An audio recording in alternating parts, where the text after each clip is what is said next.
와우! 달순의 라이브!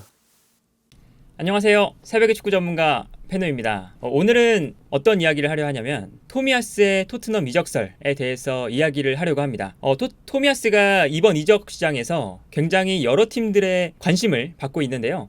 특히 프리미어리그 팀들이 토미야스의 영입에 굉장한 많은 관심을 보이고 있습니다. 특히 에버튼, 웨스트햄, 아스날 이 팀들이 토미야스의 영입을 원하고 있다라는 기사가 많이 나오고 있고, 또 세리에에서는 아탈란타의 링크도 나고 있는 상황인데요. 그러나 토미야스와 가장 강력하게 연결되고 있는 팀은 이 디마르지오, 스카이스포츠, 디애슬레틱 이런 주요한 언론사들의 기사를 보면 토미야스의 영입에 가장 가까워진 팀은 토트넘이다, 이런 기사들이 많이 나오고 있습니다. 그리고 심지어 토미야스도 토트넘을 가장 원하고 있다, 이런 기사들이 많이 나오고 있고요. 그리고 토미야스와 토트넘이 이미 개인 협상까지 끝마쳐서 지금은 토트넘과 볼로냐의 이적료 협상만 남았다, 이런 구체적인 기사까지 나오고 있습니다. 그런데 이 토미야스의 영입 과정에서 좀 지켜볼 만한 것은 토미야스의 이적에 대한 협상의 좀 주도권은 볼로냐가 지금은 가지고 있다라고 볼 수 있습니다.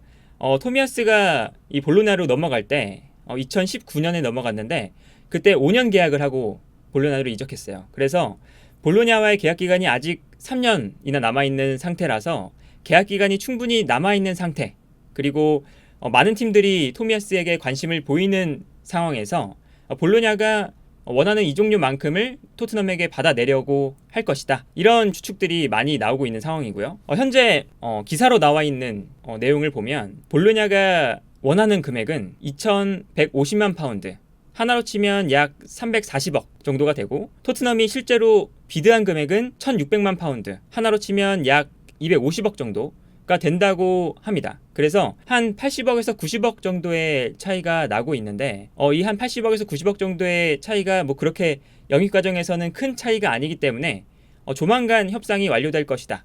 그래서 이제 토미야스가 토트넘의 새로운 중앙 수비수로 영입이 될 것이다 라는 기사들이 나오고 있는 상황입니다. 아무래도 이 토미야스의 영입은 파라티치 단장의 좀 선택일 가능성이 굉장히 높아 보이는 영입이기도 해요. 왜냐면 파라티치 단장이 유벤투스 시절에 뭐 키에사나 로메로나 클루셉스키 같은 이 세리에에서 젊고 유망한 선수들을 많이 먼저 선점해 놓기 위해서 뭐 영입을 해놓고 뭐 임대를 보내고 이랬던 경험들이 있거든요. 그래서 실제로 토미야스는 이제 볼로냐에서 2019년에 넘어가서 2009, 2020 그리고 2020, 2021 시즌 두 시즌 동안 볼로냐에서 뛰었는데 세리에 내에서도 굉장히 준수한 활약으로 가능성을 좀 많이 보여준 수비수거든요. 그래서 파라티치 단장이 세리에 있을 때 유벤투스 시절에 토미야스를 분명히 지켜봤을 것이고, 그렇기 때문에 이번 토트넘에 와서 파라티치 단장의 좀 선택으로 토미야스의 영입을 지금 토트넘이 추진하고 있는 것이 아니냐,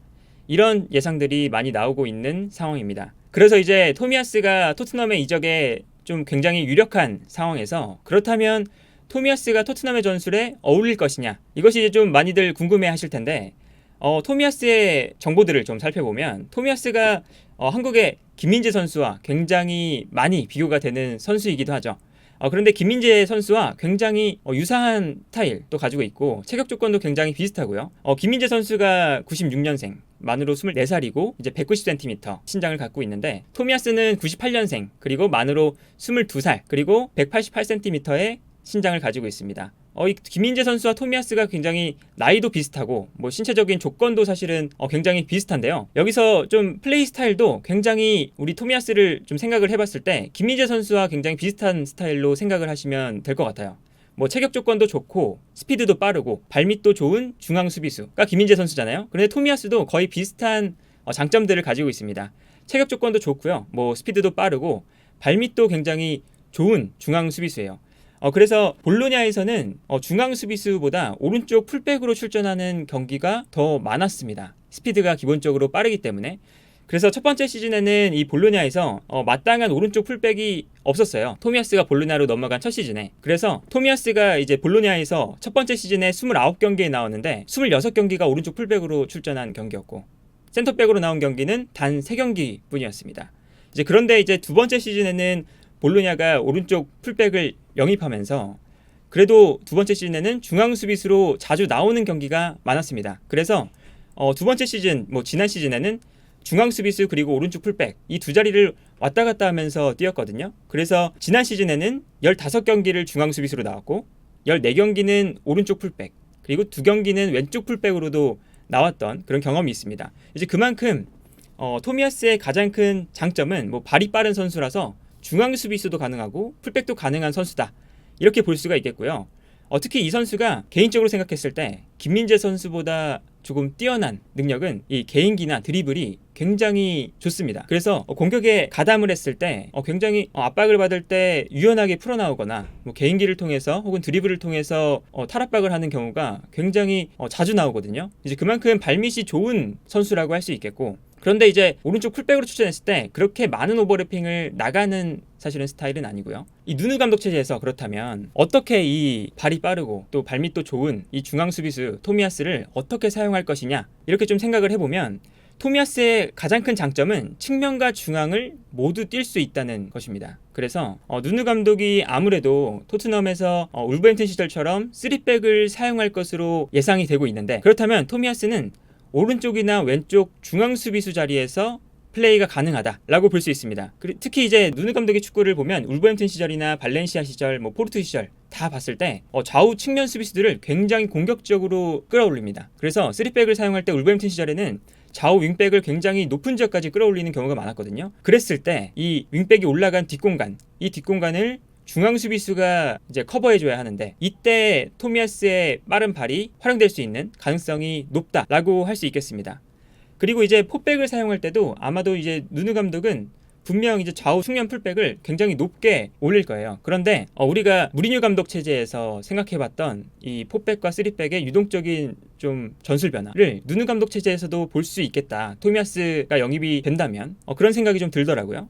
어떤 점이냐면, 과거에 무리뉴 감독은 벤 데이비스, 왼쪽에서는 벤 데이비스, 오른쪽에서는 오리에를 사용해서 오리에는 공격적으로 쭉 올라가고 벤 데이비스는 공격적으로 올라가지 않고 이 중앙 수비수 2명과 함께 3백을 만드는 이런 플레이들을 많이 보여줬었는데, 그러면서 이제 오리에를 공격적으로 사용하면서도 좀 수비적인 안정감을 가져갈 수 있는 이런 전형을 만들었었는데, 그렇다면 누누 감독이 토트넘에서 이제 포백을 사용하게 된다면 왼쪽에서는 레길론이 있으니까 레길론을 공격적으로 쭉 올려서 사용하고, 토미야스를 오른쪽 풀백으로 사용했을 때 토미야스가 공격적으로 올라가지 않고 조금은 중앙으로 움직여서 3백을 만드는 이런 플레이들이 가능하겠다, 이렇게 또 예측을 하는 많은 전문가들도 칼럼들도 많고요. 그렇기 때문에 레길론은 좀 공격적으로 올라가고 토미야스는 올라가지 않고 후방에서 남아서 3백을 만드는 형태, 여기에 더해서 이제 토미야스는 종종 이제 공격까지 가담하는 그런 풀백의 역할까지 병행할 수 있으니까 오른쪽 풀백 자리에 나와서 토트넘이 3백과 포백을 유동적으로 활용하는데 굉장히 큰 도움을 줄 수 있겠다라고 생각이 들고 있습니다. 다만 이 토미야스가 좀 중앙 수비수로 나왔을 때는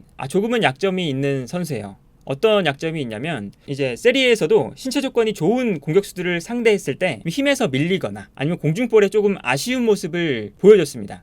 특히 이제 공중볼 위치 선정이 좀 불안할 때가 많아서 좀 공중볼로 왔을 때 헤더 타점을 못 잡고 상대 공격수에게 공중볼을 넘겨주는 이런 상황들이 많았거든요. 특히 이제 지난 시즌에 인터밀란과 경기를 했을 때 루카쿠에게 힘에서 굉장히 고전하면서 루카쿠에게 실점을 하기도 하고 루카쿠에게 완전히 밀려나면서 바닥에 내동댕이 쳐지는 이런 장면들도 있었어요. 그래서 프리미어리그에 왔을 때 조금은 더 프리미어리그는 파워풀한 공격수들이 많으니까 토미야스가 중앙 수비수로 뛰었을 때는 조금 불안한 모습을 보여줄 수 있겠다. 따라서 토미야스가 포백의 중앙 수비수보다는 아무래도 포백의 오른쪽 측면 수비수로 뛰면서 변형 3백을 만들거나 아니면 아예 3백의 오른쪽 중앙 수비수로 플레이할 가능성이 높다, 이렇게 좀 생각이 들고, 토미야스가 토트넘에 영입이 된다면 토미야스 같은 경우는 일단은 22살, 굉장히 어린 선수고, 토트넘 입장에서는 지금 토미야스의 좀 유망한 중앙 수비수를 좀 수집하는 그런 결과물이 나올 수도 있겠다라는 생각이 드는 지금 영입설이 아닐까 합니다. 네, 오늘 이렇게 또 토미야스의 토트넘 이적설에 대해서 좀 살펴봤는데요.